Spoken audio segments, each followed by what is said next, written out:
Se os discursos do presidente do Brasil e do presidente dos Estados Unidos na Assembleia Geral da ONU foram catastróficos para o governo Lula, como eu mostrei no vídeo de ontem, a sequência de acontecimentos após as duas falas tornou toda a situação ainda pior.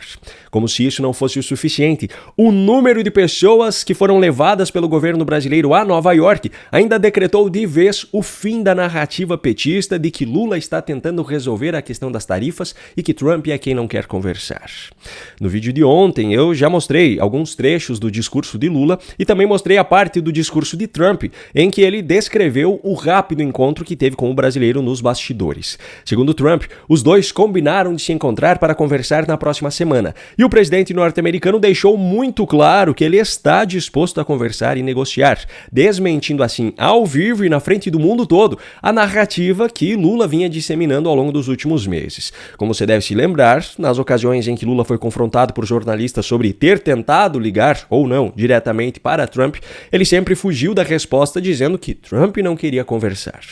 Pois bem, eu finalizei o assunto no vídeo de ontem com a seguinte pergunta. Depois dessa fatídica terça-feira, qual será a desculpa inventada por Lula para fugir de uma conversa cara a cara com o presidente dos Estados Unidos? Pois é, eu havia acabado de gravar esse vídeo quando Mauro Vieira, o ministro das Relações Exteriores do governo Lula, apareceu na CNN já apresentando a nova desculpa inventada, a de que a agenda do presidente está muito cheia. O presidente Lula está sempre pronto para conversar e ele está sempre pronto para conversar com qualquer chefe de Estado que esteja no interesse do Brasil.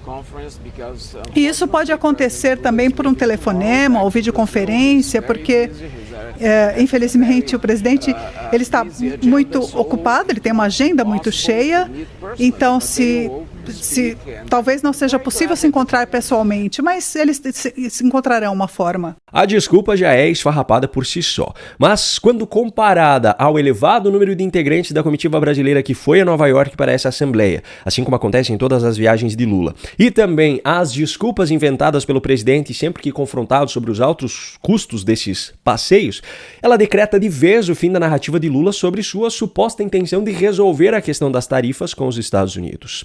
Nessa quarta-feira, já se tornou público o fato de que Lula levou consigo pelo menos 100 pessoas nessa viagem aos Estados Unidos. Segundo o Metrópolis, essa comitiva já gastou mais de 3,3 milhões de reais dos cofres públicos apenas com reserva de hotéis e aluguel de carros. E isso não é novidade. Este patamar é o padrão adotado pelo governo Lula desde o seu início. Naquela primeira viagem à China, por exemplo, que ocorreu ainda em 2023, até lideranças sindicais e um dos líderes do MST estiveram no comboio bancado com o nosso dinheiro. Em outra viagem ao continente asiático, que ocorreu já em 2025, a comitiva brasileira era de mais de 220 pessoas e, segundo a Gazeta do Povo, custou pelo menos 4,5 milhões de reais.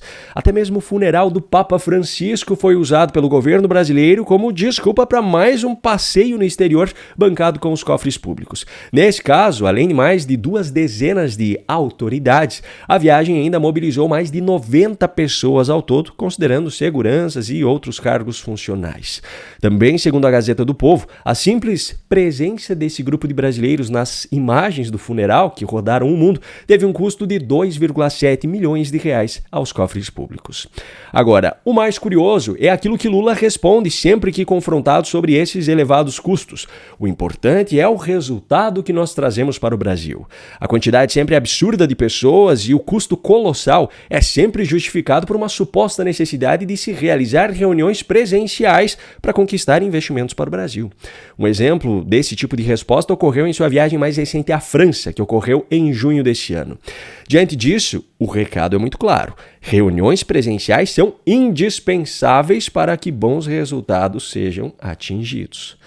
Só que, misteriosamente, isso não se aplica para a negociação com os Estados Unidos em relação às tarifas comerciais.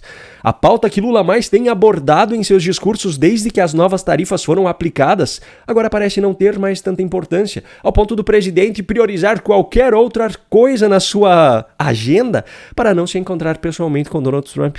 O recado dado pelo presidente norte-americano na Assembleia Geral da ONU, de que ele está à disposição para negociar pessoalmente, foi muito claro, e o mundo todo foi testemunha testemunha disso. Só que o problema que, na visão de Lula, foi o mais sério a atingir a economia brasileira nos últimos tempos, aquele que, na visão de Lula, representa uma violação à soberania nacional, aquele que, na visão de Lula, representa uma afronta aos princípios do multilateralismo, simplesmente é tratado agora como algo secundário, tanto que Lula sequer pode readequar sua ocupadíssima agenda da próxima semana. Uma simples conversa cara a cara seria suficiente para que todo esse problema das tarifas comerciais fosse resolvido.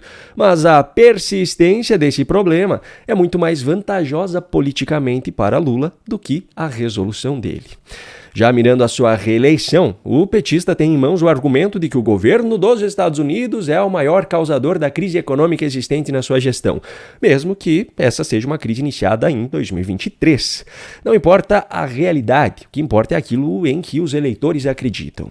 Lula tem em mãos uma estratégia que os próprios americanos conhecem muito bem, a do inimigo em comum. No caso deles, as divergências entre democratas e republicanos são superadas pelo sentimento comum quanto à necessidade de se combater organizações terroristas, como ocorreu desde 2001, ou a União Soviética durante a Guerra Fria, ou os japoneses durante a Segunda Guerra Mundial. Lula tenta agora unir o Brasil contra o imperialismo norte-americano, contra um governo de extrema-direita que não respeita as instituições de outros países e blá blá blá. O problema dessa estratégia, no caso de Lula, é que este inimigo tem mostrado publicamente que não quer ser inimigo. Tem mostrado que quer sentar-se ao redor de uma mesa e conversar. Justamente aquilo que Lula sempre diz que é o cenário ideal. É como se, pouco tempo após o atentado às Torres Gêmeas, Osama Bin Laden se colocasse na frente do presidente dos Estados Unidos e estendesse as suas mãos para ser preso. E o presidente dos Estados Unidos se recusasse a fazê-lo, pedindo para que Osama continuasse se escondendo e fugindo para que a caça não fosse interrompida. É isso que Lula está fazendo agora. O malvado inimigo está se colocando na sua frente para negociar e resolver o conflito, mas Lula não quer que o conflito seja resolvido para não perder a narrativa que seria a base da sua campanha à reeleição.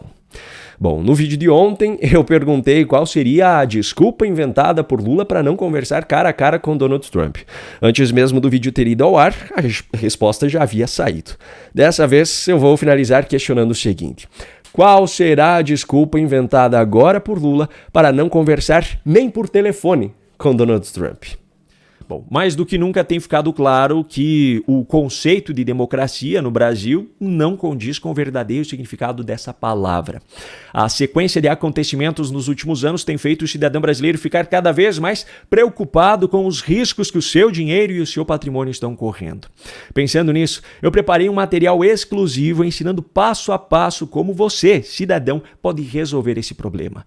O e-book Como Proteger o Seu Dinheiro em uma Ditadura foi escrito com base em um cenário hipotético e nada além disso, de um país cujo governo e judiciário parecem estar à caça de sanções, colocando sua população em uma situação de insegurança financeira gravíssima. Qualquer semelhança com a realidade atual é mera coincidência. Você terá acesso a esse material por apenas R$ 29,90. Para isso, basta apontar a câmera do seu celular para o QR Code que está aparecendo aqui na tela ou clicar no link que eu deixei aqui na descrição do vídeo. Um grande abraço e até a próxima.